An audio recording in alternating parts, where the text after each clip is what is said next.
निवृत्तीनाथ सोपान काका मुक्ताई अशा वेगवेगळ्या वेशभूषा जे आहेत ते या ठिकाणी पुणेकरांनी केलेत। मात्र वारीतील वारकऱ्यांचं लक्ष जे आहे ते पूर्ण ह्या वेशभूषा वेगवेगळ्या केलेल्या वेशभूषा लक्ष वेधून घेत आहेत। मी इकडं जाण्याचा प्रयत्न करतो। ही वेशभूषा केली आहे, तुकाराम महाराजांची देखील वेशभूषा केली। प्रथमतः त्यांच्यासोबत चर्चा करतो।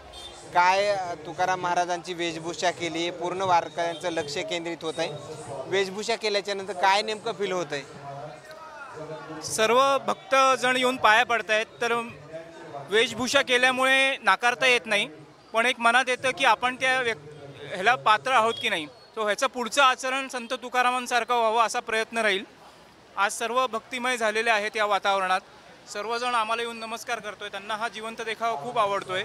श्रीमंत पेशवे गणेश मंदिर शनिवारवाडा यांच्यातर्फे पहिल्यांदा असं झालंय की ज्ञानेश्वर आणि चांगदेव भेट असा जिवंत देखावा इथं सादर करण्यात येत आहे।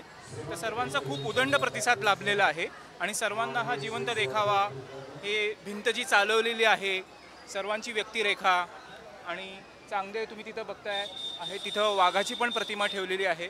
सर्वांना खूप छान आवडलेलं आहे आणि सर्व भक्तजण खुश झालेले आहेत हे बघून। पहिलं गेलं तर वेगवेगळ्या वेशभूषा केलेल्या आहेत। काय फील होतंय तुला ज्यावेळेस वेशभूषा केली आहे आणि पूर्ण या ठिकाणी माऊली भक्त जे आहेत ते तुमचं दर्शन घेत आहेत? खूप भारी वाटतंय।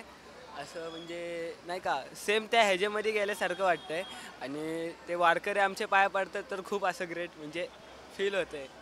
मुक्ताईची तू वेशभूषा केली आहे, काय नेमकं वाटतंय तुला? खूप छान वाटतंय, वेगळा अनुभव घ्यायला भेटतोय आणि मुक्ताई म्हणून सगळे माझा जो आदर करतात त्या बघून खूप भारी वाटतंय।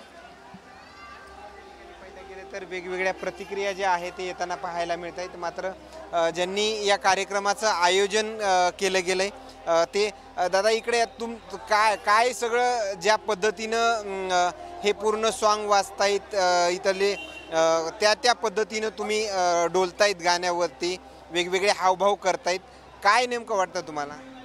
ह्या मंडळाचे आमचे मित्र आहेत महेश मळवदे, यांनी अशी कल्पना मांडली की असं करूयात आणि मग आम्ही सर्वांनी मिळून हे करण्याचा प्रयत्न केला आणि ह्याचा आम्हाला श्रेय इतकं सुंदर मिळालेलं आहे की आम्हाला अक्षरशः अंगावर काटा येतो की लोक आमची येऊन पाया पडतात, ज्ञानेश्वर पाया पडतात आणि हे सर्व श्रेय मळवदे आहेत।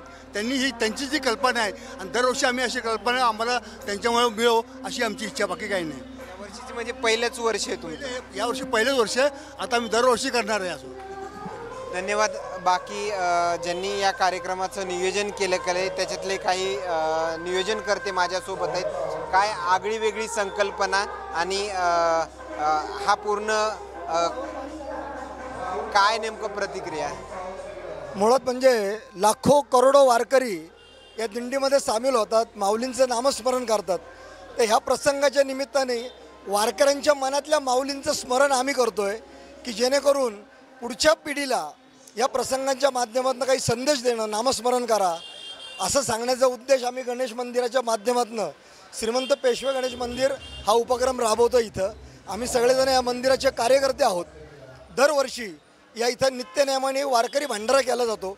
त्या वारकरी भंडाराला 90 वर्षाची परंपरा आहे।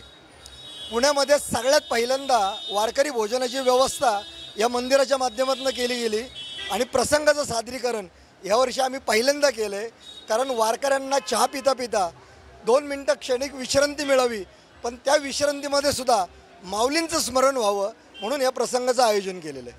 धन्यवाद। या ठिकाणी पाहिलं गेलं तर या दरम्यान आलेल्या प्रतिक्रिया, मात्र या माऊलींच्या दिंडी सोहळ्यादरम्यान आणखीन काही वेगळे अपडेट्स पाहायला मिळतील का हे पाहणं तेवढंच महत्त्वाचं ठरणार आहे। कॅमेरामॅनसोबत सूर्य जुंबडिया, पुणे।